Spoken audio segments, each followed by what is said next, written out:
Pak Daud kok tahu Lucifer gimana? Karena saya pernah ketemu dia. Jadi saya tahu rahasia ini. Tentang awal penciptaan. Kenapa orang percaya bisa mengalahkan Lucifer? Ingat, waktu kita percaya Tuhan Yesus, hubungan kita dipulihkan segambar serupa dan kita layak memanggil Allah sebagai Bapa. Kembali ke tingkat awal lagi. Sebelum jatuh dalam segambar seru di atas malaikat. Kita orang percaya itu di atas setan.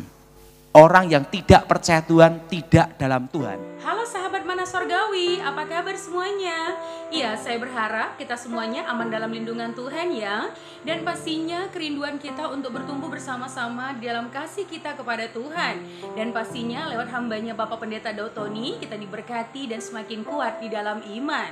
Nah sahabat Sorgawi, hari ini saya akan bacakan Mazmur 1 ayat 1 sampai 6. Berbahagialah orang yang tidak berjalan menurut nasihat orang fasik, yang tidak berdiri di jalan orang berdosa, dan yang tidak duduk dalam kumpulan pencemooh. Tetapi yang kesukaannya ialah Taurat Tuhan, dan yang merenungkan Taurat itu siang dan malam. Ia seperti pohon yang ditanam di tepi aliran air, yang menghasilkan buahnya pada musimnya, dan yang tidak layu daunnya. Apa saja yang diperbuatnya berhasil. Bukan demikian orang fasik, mereka seperti sekam yang ditiupkan angin. Sebab itu orang fasik tidak akan tahan dalam penghakiman. Begitu pula orang berdosa dalam perkumpulan orang benar. Sebab Tuhan mengenal jalan orang benar, tetapi jalan orang fasik menuju kebinasaan. Ya, sahabat Mana Sorgawi, hal yang menarik hari ini adalah berbahagialah orang yang tidak berjalan menurut nasihat orang fasik. Siapakah orang yang berbahagia? Di ayat 1 dikatakan, berbahagialah orang yang tidak berjalan menurut nasihat orang fasik. Yang pertama adalah orang yang berbahagia yang tidak berjalan menurut nasihat orang fasik. Dan yang kedua, yang tidak berdiri di jalan orang berdosa. Dan yang ketiga dikatakan orang berbahagia yang tidak duduk dalam kumpulan pencemooh. Ya, seringkali kita sebagai anak-anak Tuhan gampang sekali salah dalam bergaul. Ya, kadangkala kita berpikir kalau jadi orang rohani, ya udahlah, gak usah rohani-rohani banget. Ya artinya kita masih hidup di dunia. Jadi, ini sulit sekali ya teman-teman ya. Buat teman-teman Mana Sorgawi, mungkin hal ini gampang diucapkan ya. Gampang sekali mungkin dihafalkan, tetapi sulit untuk dilakukan ya. Apalagi kita mungkin berkata bahwa kita ada di dalam dunia. Kita masih hidup di dalam dunia. Toh gak mungkin kita selalu hidup secara rohani terus. Atau bergaul dengan orang rohani terus. Ya, mungkin kita akan berkata melakukan 3 hal ini sangat sulit ya. Kadangkala kita punya teman yang bukan orang percaya, yang kalau ngomong itu sembarangan, atau yang sukanya menggosip. Jadi sadar gak sadar ya kita keikut dengan cara hidup mereka ya. Bahkan juga mungkin kita berkata, ya aku tidak melakukan kecurangan, aku juga tidak melakukan penyelewengan, aku tidak korupsi dan sebagainya. Tetapi seringkali hal yang kecil pun, ya karena aku hidup di dunia, jadi wajar dong. Namanya juga bergaul di lingkungan orang-orang yang tidak percaya. Jadi tanpa sadar atau kita sadari, kita terbiasa dengan kebiasaan mereka.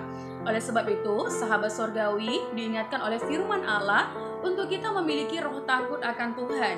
Ya, roh takut akan Tuhan itu luas sekali ya. Tetapi yang paling intinya adalah di mana segala sesuatu kita lakukan seperti untuk Tuhan. Ketika kita bergaul, kita tetap menjaga nama Tuhan. Ketika kita beradaptasi dengan lingkungan sekitar, ketika kita bekerja, tetap kita ingat bahwa Tuhan harus dimuliakan dalam kehidupan kita. Ini memang tidak mudah, tetapi kalau kita terus mau membangun diri, kita terus mau mencoba bertumbuh di dalam kasih Tuhan, yaitu melalui pembacaan firman Tuhan, mendengarkan khotbah dari hamba Tuhan, pastinya kita akan dikuatkan. Paling penting adalah ada Roh Kudus di dalam hati kita. Roh Kudus yang akan mengingatkan apa yang harus kita lakukan dan apa yang harus kita tinggalkan. Tidak mudah teman-teman, godaan begitu banyak, tantangan juga begitu banyak. Tetapi ingat, roh yang ada padamu itu lebih besar daripada roh yang ada di dalam dunia ini.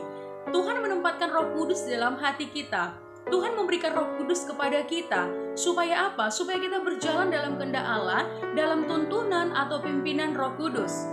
Oleh sebab itu, setiap pagi kita berkata, Roh Kudus berjaga-jagalah di pintu mulutku. Artinya, supaya apa yang kita ucapkan itu tidak menjadi cemooh. Apa yang kita ucapkan itu tidak menjadi hambar. Apa yang kita ucapkan itu memberkati banyak orang. Kita juga berkata, Tuhan berjaga-jagalah, Roh Kudus berjaga-jagalah di pintu mataku. Supaya apa yang kita lihat itu memuliakan Tuhan. Supaya apa yang kita lihat itu sesuatu yang berarti. Ya, jadi tidak melihat sesuatu yang najis atau dan sebagainya. Dan kita juga berkata, Roh Kudus berjaga-jagalah di pintu pikiranku, supaya apa yang benar, apa yang suci, apa yang disebut kebajikan dan patut dipuji, itulah yang kita pikirkan. Oleh sebab itu, sahabat Mana Surgawi, mari kita terus tingkatkan diri untuk mencintai firman Tuhan. Mari kita berikan waktu kita untuk mendengarkan firman Tuhan. Karena tanpa firman Tuhan, tanpa kekuatan Roh Kudus, kita tidak akan mampu. Ada banyak anak-anak Tuhan yang jatuh di dalam dosa. Ada banyak anak-anak Tuhan yang meninggalkan Tuhan. Jika engkau dalam kondisi yang lemah saat ini di dalam imanmu, atau engkau sedang jatuh, jangan tetap tinggal di dalam dosa. Jangan dengarkan apa kata iblis bahwa engkau tidak berarti atau tidak berguna. Tinggalkan semua intimidasi dan berlarilah kepada Tuhan. Karena apa? Karena Roh Kudus itu luar biasa. Dia sanggup mengubah, dia sanggup memulihkan, dia sanggup memberi penghiburan yang sempurna. Kejar hadirat Tuhan. Jika engkau jatuh, bangkit lagi, jatuh, bangkit lagi, dan teruslah bangkit. Bersama dengan Tuhan, engkau pasti bisa. Bersama dengan Tuhan, kita pasti bisa. Karena Tuhan berkata, jika anak-anak Tuhan jatuh, tidak sampai tergeletak, karena tangan Tuhan yang kuat akan menopang kita. Shalom, sahabat Mana Surgawi. Tuhan Yesus memberkati kita semuanya. Amin. Mana Surgawi. Yesaya pasal 14. Ejekan tentang Raja Babel. Sebab Tuhan akan menyayangi Yakub dan akan memilih Israel sekali lagi, dan akan membiarkan mereka tinggal di tanah mereka. Maka orang asing akan menggabungkan diri kepada mereka, dan akan berpadu dengan kaum keturunan Yakub. Bangsa-bangsa lain akan mengantar Israel pulang ke tempatnya. Lalu kaum Israel akan memiliki bangsa-bangsa itu di tanah Tuhan sebagai hamba-hamba lelaki dan hamba-hamba perempuan. Demikianlah mereka akan menawan orang-orang yang menawan mereka, dan akan berkuasa atas para penindas mereka. Maka pada hari Tuhan mengakhiri kesakitan dan kegelisahanmu, dan kerja paksa yang berat yang dipaksakan kepadamu. Maka engkau akan mendengarkan ejekan ini tentang Raja Babel dan berkata, wah, sudah berakhir si penindas, sudah berakhir orang lalim. Tuhan telah mematahkan tongkat orang-orang fasik, gada orang-orang yang memerintah, yang memukul bangsa-bangsa dengan gemas, dengan pukulan yang tidak putus-putusnya, yang menginjak-injak bangsa-bangsa dalam murka, dengan tiada henti-hentinya. Segenap bumi sudah aman dan tenteram, orang bergembira dengan sorak-sorai, juga pohon-pohon sanobar dan pohon-pohon aras di Libanon. Bersukacita karena kejatuhanmu, katanya. Dari sejak engkau rebah terbaring, tidak ada lagi orang yang naik untuk menebang kami. Dunia orang mati yang di bawah gemetar untuk menyongsong kedatanganmu. Dijagakannya arwah-arwah bagimu, yaitu semua bekas pemimpin di bumi. Semua bekas raja-raja bangsa-bangsa dibangunkannya dari tahta mereka. Sekaliannya mereka mulai berbicara dan berkata kepadamu, engkau juga telah menjadi lemah seperti kami, sudah menjadi sama seperti kami. Ke dunia orang mati sudah diturunkan kemegahanmu, dan bunyi gambus-gambusmu. Ulat-ulat dibentangkan sebagai lapik tidurmu, dan cacing-cacing sebagai selimutmu. Wah, engkau sudah jatuh dari langit. Hai bintang timur, putra fajar, engkau sudah dipecahkan dan jatuh ke bumi. Hai yang mengalahkan bangsa-bangsa, engkau yang tadinya berkata dalam hatimu, aku hendak naik ke langit, aku hendak mendirikan tahtaku, mengatasi bintang-bintang Allah, dan aku hendak duduk di atas bukit pertemuan, jauh di sebelah utara. Aku hendak naik mengatasi ketinggian awan-awan, hendak menyamai yang maha tinggi. Sebaliknya, ke dalam dunia orang mati, engkau diturunkan, ke tempat yang paling dalam di liang kubur. Orang-orang yang melihat engkau akan memperhatikan dan mengamat-ngamati engkau, katanya, inikah dia yang telah membuat bumi gemetar, dan yang telah membuat kerajaan-kerajaan bergoncang, yang telah membuat dunia seperti padang gurun, dan menghancurkan kota-kotanya, yang tidak melepaskan orang-orangnya yang terkurung pulang ke rumah. Semua bekas raja bangsa-bangsa berbaring dalam kemuliaan, masing-masing dalam rumah kuburnya. Tetapi engkau ini telah terlempar jauh dari kuburmu, seperti taruk yang jijik, ditutupi dengan mayat orang-orang yang tertikam oleh pedang, dan jatuh tercampak ke batu-batu liang kubur, seperti bangkai yang terinjak-injak. Engkau tidak akan bersama-sama dengan raja-raja itu di dalam kubur, sebab engkau telah merusak negerimu dan membunuh rakyatmu. Anak cucu orang yang berbuat jahat tidak akan disebut-sebut untuk selama-lamanya. Dirikanlah bagi anak-anaknya tempat pembantaian oleh karena kesalahan nenek moyang mereka, supaya mereka jangan bangun dan menduduki bumi dan memenuhi dunia dengan kota-kota. Aku akan bangkit melawan mereka, demikianlah firman Tuhan semesta alam. Aku akan melenyapkan nama Babel dan sisanya, anak cucu dan anak cicitnya, demikianlah firman Tuhan. Aku akan membuat Babel menjadi milik landak dan menjadi air rawa-rawa, dan kota itu akan kusapu bersih dan kupunahkan. Demikianlah firman Tuhan semesta alam. Ucapan ilahi terhadap Asyur. Tuhan semesta alam telah bersumpah firman-Nya. Sesungguhnya seperti yang kumaksud, demikianlah akan terjadi, dan seperti yang kurancang, demikianlah akan terlaksana. Aku akan membinasakan orang Asyur dalam negeriku, dan menginjak-injak mereka di atas gunungku. Kuk yang diletakkan mereka atas umatku akan terbuang, dan demikian juga beban yang ditimpakan mereka atas bahunya. Itulah rancangan yang telah dibuat mengenai seluruh bumi, dan itulah tangan yang teracung terhadap segala bangsa. Tuhan semesta alam telah merancang, siapakah yang dapat menggagalkannya? Tangannya telah teracung, siapakah yang dapat membuatnya ditarik kembali? Ucapan ilahi terhadap Filistea. Dalam tahun matinya Raja Ahaz, datanglah ucapan ilahi ini. Janganlah bersukaria, hai segenap Filistea. Karena walaupun gada orang yang memukul engkau sudah patah, tetapi dari keturunan ular itu akan keluar ular beludak, dan anaknya akan menjadi ular naga terbang. Yang paling hina dari umatku akan mendapat makanan, dan orang-orang miskin akan diam dengan tenteram.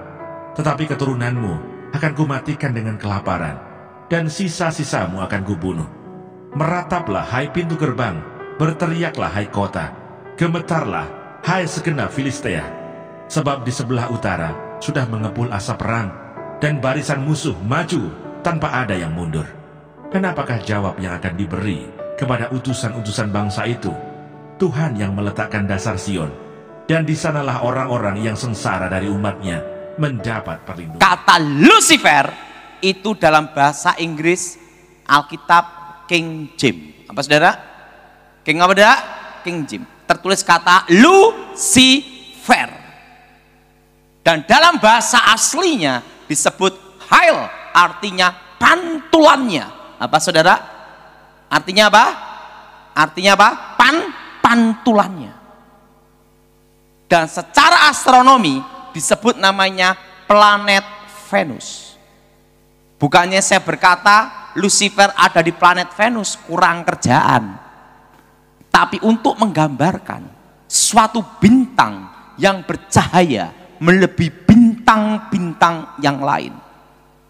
Dan di dalam terjemahan bahasa Indonesia baru tertulis kata bintang timur putra fajar. Jelas saudara? Jelas? Jelas? Jadi kata Lucifer itu dalam versi King James. Terjemahan King James bahasa Inggris. Nah kebetulan saya bahasa Inggris tidak bisa, taunya hanya satu, I love you. Nah saudara, jadi kata Lucifer itu dalam terjemahan bahasa Inggris versi apa saudara?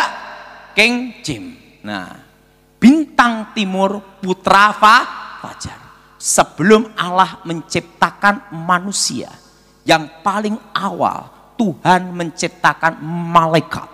Malaikat yang diciptakan Tuhan itu berlaksa-laksa, beribu-ribu laksa, berpuluh-puluh ribu laksa, berlaksa-laksa.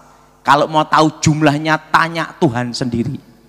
Bayangin berlaksa, satu laksa itu 10.000. Berlaksa-laksa, beribu-ribu laksa, berpuluh-puluh ribu laksa, berlaksa-laksa. Itu bisa miliar sampai triliun. Nah saudara, di situ pula diciptakan malaikat yang terkuat. Yang pertama bernama Mikael. Siapa saudara? Panglima bala tentara Tuhan, jenderalnya Tuhan. Apa saudara? Apa saudara? Jenderalnya apa? Tuhan. Mikael. Kedua, diciptakan malaikat terkuat kedua yang bernama Gabriel. Siapa saudara? Penghulu para malaikat. Dan yang ketiga, diciptakan malaikat yang lebih hebat, lebih dahsyat, melebihi malaikat-malaikat yang lain. Malaikat ketiga diciptakan dengan pantulan Tuhan sendiri yang bernama Lucifer. Nah, saudara, Lucifer ini adalah malaikat yang disayang Tuhan, membawai sepertiga malaikat. Berapa saudara? Dan Lucifer ini adalah pemimpin pujian, penyembahan kepada Allah. Dan Lucifer ini dekat dengan tahta Tuhan. Dan Lucifer ini tahu banyak rahasia tentang Tuhan. Karena Lucifer dekat dengan Tuhan. Kalau kita dekat dengan Tuhan, secara otomatis kita tahu kehendak dan rencana Tuhan. Betul? Karena tahu banyak rahasia tentang Tuhan, tahu tentang Tuhan, Lucifer ingin menjadi Tuhan. Perlu saudara tahu, seorang pencipta pasti tahu kelemahan ciptaannya. Seorang guru tidak akan memberikan muridnya 100%, maksimal 75%. Jaga-jaga, murid murtad sikat pakai ilmu pamungkas. Betul? Nah, Lucifer karena tahu banyak rahasia tentang Tuhan, Lucifer ingin menjadi Tuhan. Lucifer merencanakan, ini semua merencanakan. Apa saudara? Apa saudara? Merencanakan dan punya keinginannya sendiri, melawan, memberontak kepada Allah. Dan ikut dalam pemberontakan Lucifer adalah sepertiga malaikat. Terjadilah pertempuran di surga.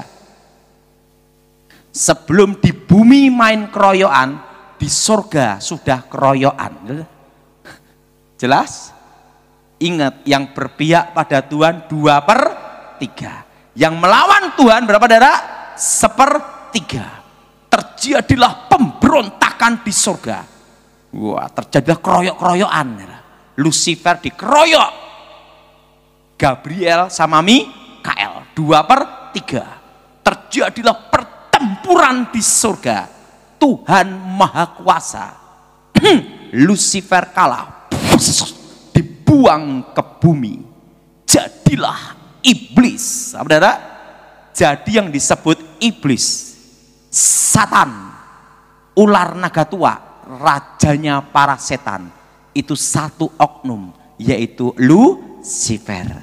Dan sepertiga malaikat yang jatuh ke dalam dosa, jadilah setan-setan. Jadi iblis sama setan sama atau beda? Beda. Iblis itu adalah rajanya para setan. Ngomong sebelahnya, dan kamu bukan setannya. Amin. Amin. Rajanya para setan. Dalam kehidupan ini, yang paling mengecewakan dan yang paling menyedihkan, kalau kita dikhianati orang yang paling kita cintai. Betul?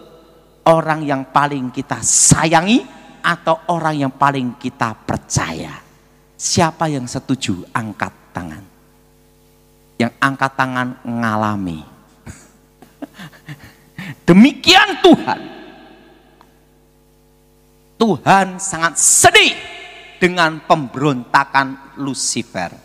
Tuhan sangat kecewa dengan pemberontakan Lucifer. Tapi Tuhan perlu teman untuk bicara, teman untuk ngobrol.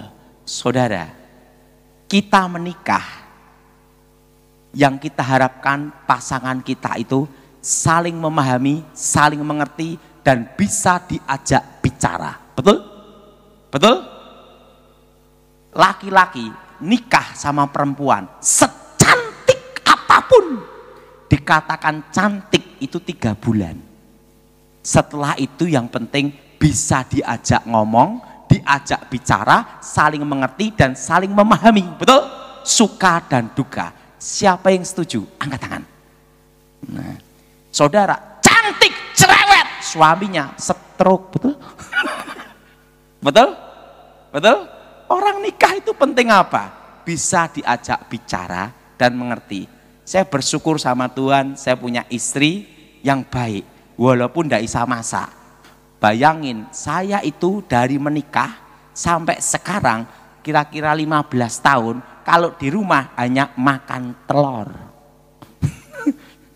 Nah, tetapi istri saya bisa diajak bicara ngomong gitu. Nah, dalam pernikahan itu penting itu, betul? Bisa diajak ngomong, bisa bicara. Apalagi kalau sudah umur 60-70, jadi teman, betul? Betul? Betul? Nah, saudara, Tuhan sangat kecewa, Tuhan sangat sedih dengan pemberontakan Lucifer. Tapi Tuhan perlu teman untuk bicara. Karena Lucifer diciptakan lebih mulia, melebihi malaikat-malaikat yang lain. Untuk menggantikan posisi Lucifer, harus diciptakan yang lebih mulia. Diciptakanlah manusia segambar serupa dengan Tuhan. Ngomong sama sebelahnya, kamu bukan monyet. Ingat, segambar apa saudara? Serupa. Ingat, Lucifer sama manusia ada bedanya enggak? Beda. Lucifer di bawah 1 tingkat manusia. Ingat saudara, beda. Lucifer di bawah apa? 1 tingkat. Kenapa di bawah 1 tingkat? Ingat, Lucifer pantulannya. Ini apa? Segambar serupa. Beda, betul?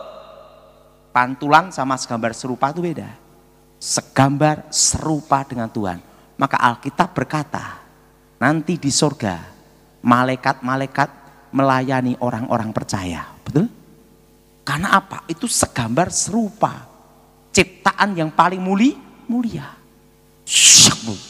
Adam dan Hawa. Dan Tuhan berfirman, beranak cuculah, kuasai bumi. Pada hari yang ke-6. Buah-buahan, masih biji-biji ini boleh engkau makan, kecuali buah pengetahuan baik dan yang jahat. Nah, Lucifer marah. Seorang direktur dipecat, diganti direktur yang baru. Pasti jengkel, marah sama yang ganti. Betul? Betul? Yang ganti siapa? Manusia. Itulah disebut awal peperangan antara manusia dengan setan. Kenapa? Karena posisinya diganti. Makanya setan itu selalu goda manusia, tidak goda kebo. Ngomong sebelahnya, kamu bukan kebo. Jelas? Jelas? Ya, kan tidak ada setan goda kebo. Tidak ada. Selalu goda Karena apa? Karena posisinya diganti. Lucifer marah, dia pakai ular. Seorang penipu pasti lebih pandai 1 tingkat dengan yang ditipu. Buktinya bisa ketipu, betul? Betul? Lucifer pakai ular. Kalau engkau makan buah itu, engkau jadi seperti Allah, tahu yang baik, tahu yang jahat. Hawa menemui Adam. Kalau engkau makan buah itu, kau tahu yang baik, tahu yang jahat. Adam dan Hawa jatuh ke dalam dosa. Dosa yang sama dengan cara berbeda. Ingin menjadi Allah. Yang jadi pertanyaan, kenapa manusia diampuni, setan tidak? Betul? Karena yang protes ini manusia. Tuhan kan adil. Karena waktu saya seminar yang tanya manusia. Tuhan itu kan adil. Kenapa manusia diampuni, setan tidak? Betul? Untuk percaya Yesus, setan juga percaya. Menyembah Yesus, setan juga menyembah.